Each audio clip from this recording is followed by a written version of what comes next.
एक बार की बात है। केरल के एक छोटे से शहर में मुल्तान नामक एक डरावना कब्रिस्तान था। ऐसा कहा जाता था कि उस कब्रिस्तान में विभिन्न प्रकार के अलौकिक शक्तियां रहती थी। एक चांदनी रात को बिल्ली, लूसी और रोहित, तीन दोस्त कब्रिस्तान के किनारे पर एकत्रित हुए। अचानक उनको कब्रिस्तान से भयानक सहट की आवाज़ सुनाई दी। आवाज़ कहाँ से आ रही है ये देखने के लिए वे हाथ में टॉर्च लेकर सावधानी से कब्रिस्तान के गेट से अंदर घुसे। जैसे ही वे कब्रिस्तान में दाखिल हुए, हवा तेज चलने लगी। अचानक उन्होंने एक इंसान को एक मकबरे के पास टहलते हुए देखा। वो उदास, खोया हुआ दिखाई दिया। इसीलिए बिली, लूसी और रोहित उसके पास आए और उससे पूछा, कौन हो तुम और इतनी रात को यहाँ क्या कर रहे हो? तो उसने जवाब दिया कि मैं एक आत्मा हूँ और मेरा नाम अकबर है। अकबर ने उन्हें उस भयानक अभिशाप के बारे में बताया जो इस कब्रिस्तान के सभी आत्माओं को परेशान करता है। हर रात एक प्राचीन चुड़ैल जागती थी और कब्रिस्तान पर जादू करती थी और अकबर जैसी मासूम आत्माओं को अपने वश में कर लेती थी।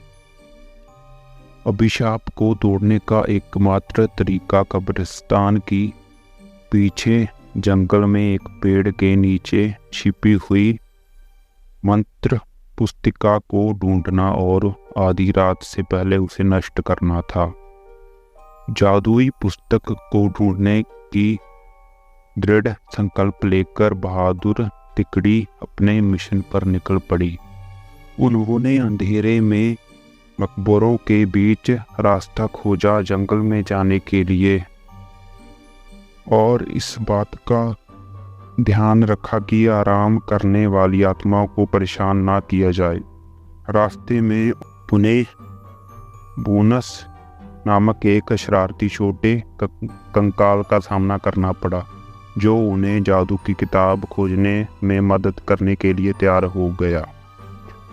वह कंकाल उन्हें एक पुराने आम के पेड़ के पास ले गई और कहा, इस पेड़ के पत्ते सब अपने पास रख लो। अगर ये पत्ता तुम्हारे पास रहेगा तो वह चुड़ैल तुम्हारा कुछ नहीं बिगाड़ सकती, और ये पत्ता तुम्हें जादुई किताब हासिल करने में मदद करेगा। ये कहकर वह कंकाल वापस कब्रिस्तान की तरफ चला गया। आम के पत्ते को अपने हाथ में लेकर तीन दोस्त जादुई किताब ढूंढने लगे। बहुत ढूंढने के बाद जंगल में झील के अंदर उन्हें कुछ चमकता हुआ दिखाई दिया। रोहित को तैरना आता था तो उसने झील के अंदर जाकर चमकता बॉक्स ले आया। जैसे ही आम के पत्ते को बॉक्स के ऊपर रखा, वैसे ही बॉक्स खुल गया और चमकती जादुई किताब बाहर निकल आई। आधी रात करीब आते ही वे तीनों अपने हाथ में जादू की किताब लेकर श्राप को तोड़ने के लिए कब्रिस्तान की तरफ बढ़े। कब्रिस्तान में आकर वे किताब को खोले और एक प्राचीन मंत्र का पाठ किया। मंत्र पाठ करते ही जमीन कांपने लगी और कब्रिस्तान में एक तेज रोशनी छा गई। वह चुड़ैल जाग गई और गुस्से में दिखाई दी, लेकिन उसकी शक्ति धीरे धीरे कमजोर हो रही थी। उसने बिली, लूसी और रोहित को जादुई किताब पढ़ने से रोकने के लिए अपनी जादुई शक्ति का प्रयोग किया, लेकिन उन तीनों पर कोई असर नहीं हुआ, क्योंकि तीनों के पास आम के पत्ते थे जो उनकी रक्षा कर रहे थे।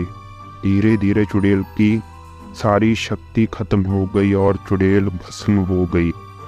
इस तरह बिल्ली, लूसी और रोहित ने कब्रिस्तान में फंसी हुई आत्माओं को मुक्त किया और कब्रिस्तान में फिर से शांति छा गई।